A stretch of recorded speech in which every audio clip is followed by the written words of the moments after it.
Staging എന്ന് പറയുന്നത്. ഹാങ്ങിങ് സ്റ്റേജിങ് മീൻസ് ഇത് ഉപയോഗിക്കുന്നതെന്ന് പറഞ്ഞു കഴിഞ്ഞാൽ ഈ റോപ്പിൻ്റെ മണ്ടയ്ക്കാണ് നിൽക്കുന്നത്. ഇത് SS-ൻ്റെ റോപ്പാണ്. ഇതേക്കൂട്ട് റോപ്പിൻ്റെ മണ്ടയ്ക്കാണ്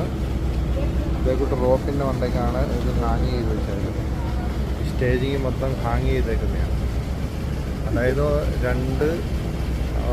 അവിടെ രണ്ട്, ഇവിടെ രണ്ട്, പിന്നെ ഫോർവേഡിലേക്ക് രണ്ട്, മൊത്തത്തിൽ 6 റോപ്പിൻ്റെ മണ്ടയ്ക്കാണ് ഈ സ്റ്റേജിങ് നിൽക്കുന്നത്.